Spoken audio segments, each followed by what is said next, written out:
L'émission qui suit a été réalisée par les membres de la communauté avec l'aide de Télé Cogeco.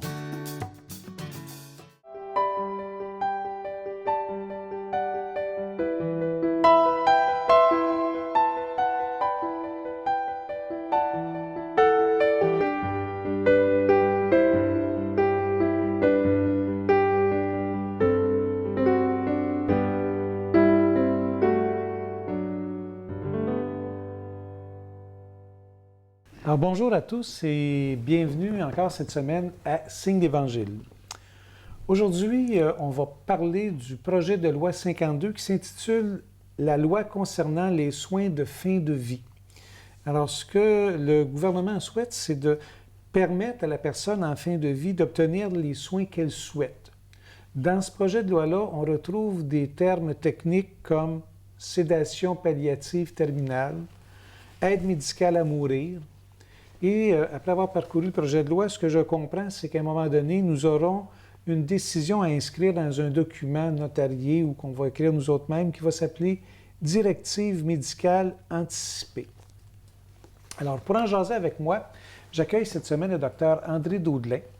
Dr Daudelin, qui est médecin retraité, avec lequel j'ai eu le plaisir de travailler pendant plusieurs années, tant à l'Hôtel-Dieu qu'au niveau du comité d'éthique clinique, où il œuvre encore. Il est encore actif au niveau du comité d'éthique. Alors, Dr Daudelin, bonjour. Merci beaucoup d'avoir accepté mon invitation. En préparant mon entrevue, j'ai relu un texte de l'Assemblée des évêques du Québec qui s'est prononcé par rapport au projet de loi 52. Je me réfère un petit peu à mes notes.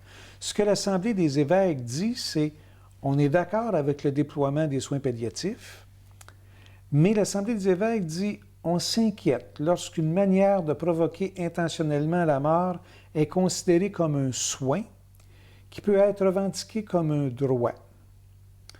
Alors, j'aimerais que vous me disiez ce que vous pensez de cette position de l'Assemblée des évêques et, au préalable, que vous nous donniez l'explication par rapport à c'est quoi la sédation palliative terminale versus l'aide médicale à mourir. Bon, la sédation sédative terminale, c'est qu'on donne une médication pour empêcher les gens de souffrir. Bon, il arrive que ces personnes-là, à un moment donné, s'endorment, sont inconscientes plus ou moins, ne mangent plus, ne boivent plus et meurent. Seulement, on leur a donné la médication pour les empêcher de souffrir. Et c'est efficace, là? C'est efficace. L'aide médicale à mourir, c'est qu'on donne la mort à quelqu'un. On fait mourir quelqu'un pour l'empêcher de souffrir. Toujours dans un objectif d'empêcher la souffrance. C'est ça. Et les moyens sont différents, simplement. Et la façon d'y arriver est différente. Le temps pour y arriver est différent. L'entourage de la personne par la famille est forcément différent. Parce que la sédation terminale, ça fait partie des soins palliatifs. Oui. C'est ça, tout simplement. D'accord. Bon. Ces soins-là, est-ce que vous, les soins de fin de vie, l'aide médicale à mourir, pour vous, est-ce que c'est un soin? On peut voir ça comme un soin. On peut voir ça comme la suite d'un soin. On peut voir ça comme une demande d'une personne lucide et autonome qui ne veut pas souffrir physiquement ou moralement. Qui a vu des personnes qui faisaient de l'Alzheimer, par exemple, et qui se sent commencer de faire cette maladie, que le temps lui échappe, la mémoire lui échappe, et elle ne veut pas vivre ce qu'elle a vu d'autres vivre, et elle veut éviter ça. Elle prend les moyens et demande que quelqu'un l'aide à mourir. Dans votre vie professionnelle, je suis certain qu'à quelques moments, il y a des gens qui vous ont demandé l'euthanasie pour eux ou pour un des leurs. Oui, j'ai travaillé en soins palliatifs Il m'est arrivé seulement 3 fois que les personnes m'ont demandé une injection pour les aider à mourir. Alors on s'est assis tous les deux, puis on a jasé. Et puis elles ont réfléchi. Et à la suite de la réflexion, aucune ne m'a demandé de poser le geste. C'est quoi les arguments que vous avez utilisés pour amener ces gens-là à cheminer? Bien, c'est justement, c'est leur vie. Est-ce qu'elles veulent terminer de cette façon-là? Est-ce que la souffrance est tellement grande? Et comment est-ce que leur famille verrait ça? Comment est-ce que leurs conjoints, leurs conjointes, leurs enfants verraient ça? Et comment est-ce qu'elles-mêmes vivraient ça avec tout cet entourage-là, avec cette manière-là d'agir pour finir sa vie? Et bon, elles ont pensé que c'était peut-être pas le même moyen. On a vu à la télévision, à un moment donné, un cinéaste d'ici qui a fait un petit film sur une personne qui était allée en Suisse pour être euthanasiée. Et c'est pas peut-être que vous avez vu ça. Oui, j'ai vu. Et il donne l'injection, t'as l'impression qu'elle est tellement solitaire, il n'y a plus rien, là, tu sais. Le sérum, il y a l'injection, et elle s'endort, elle s'en va. C'est peut-être une belle façon. C'est pas de souffrance. Peut-être. Il y en a qui voient ça comme ça. Par contre, j'ai vu, moi, je vous dirais, un autre reportage où c'était une dame qui est allée, je ne sais pas dans quel pays, mais était entourée de sa famille au moment où ça s'est fait. Mm-hmm. Au revoir, je vous quitte. Tout le monde était tout à fait serein. Je vous dis pas par là que je suis d'accord avec ça. Là. C'est un débat qui est tellement difficile. Vous comme moi, on a travaillé en soins palliatifs pendant des années. On a accompagné des gens qui étaient en fin de vie. On a accompagné les malades, puis on a accompagné la famille. Notre objectif, c'était l'objectif du projet de loi 52, c'était de faire en sorte que les gens ne souffrent pas, qu'ils aient une fin de vie digne, une fin de vie paisible, et que la famille vive la même chose. Je vais faire ce qu'un animateur ne fait pas d'habitude, mais je vais vous donner mon opinion. J'ai un peu de difficulté à m'imaginer qu'on irait plus vite que la vie en a décidé, en abrégeant les derniers jours. Par contre, est-ce qu'on a le droit de choisir pour autrui ce qu'il va décider?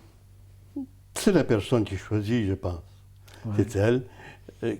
Après réflexion, en toute lucidité, sans être poussée par personne et par rien d'autre, pas par l'opinion publique, ni par l'opinion d'autres personnes, c'est elle qui choisit et c'est elle qui va vivre ça. Ouais.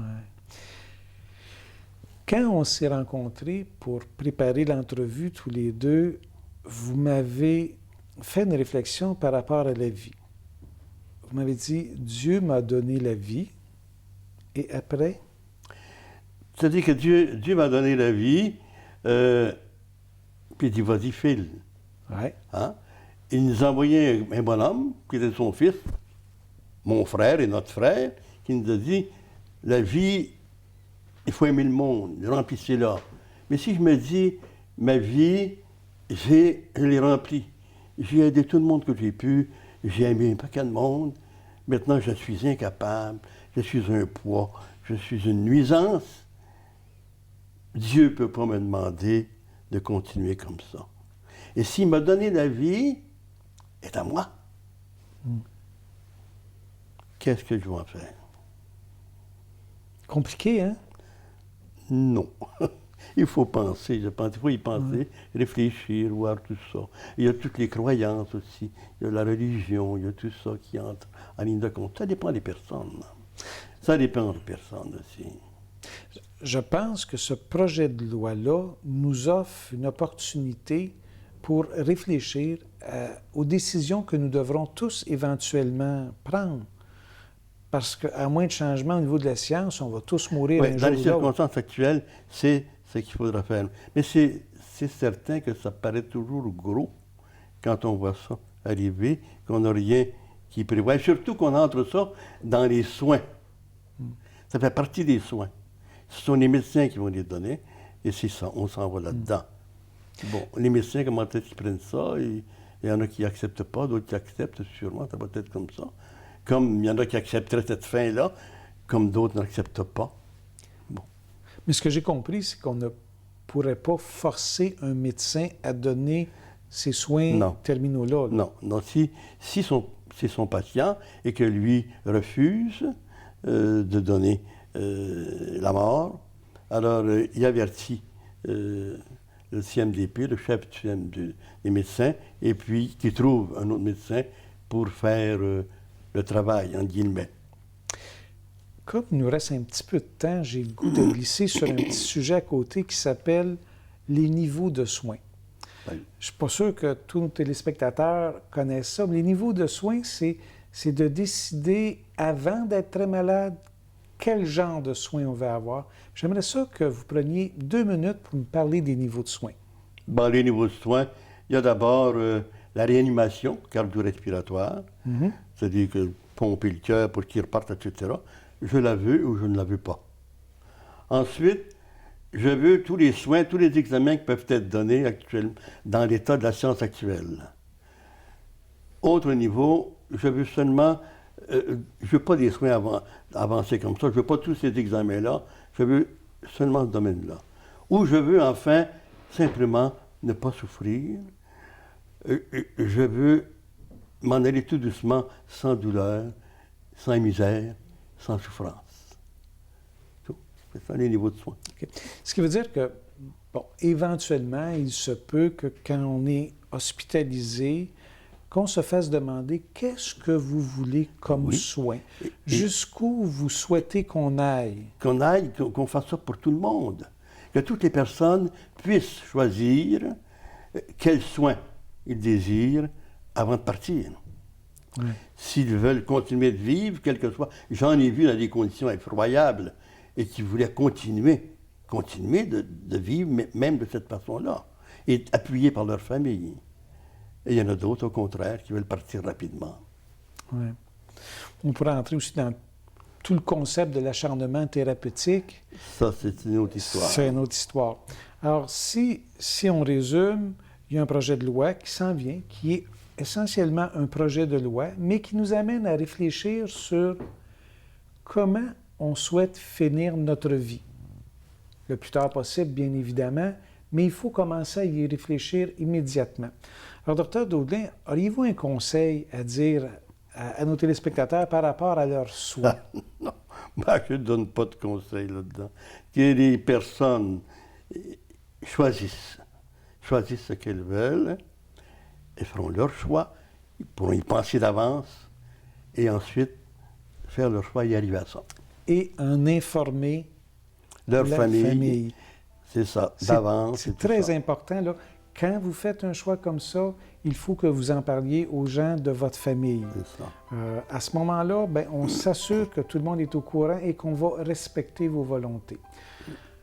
Merci, chers téléspectateurs, d'avoir été là. On vous souhaite une bonne semaine. Dr Daudelin, j'apprécie beaucoup que vous ayez accepté de vous asseoir avec moi et qu'on puisse parler de ce sujet important. Ça m'a fait plaisir. Merci beaucoup.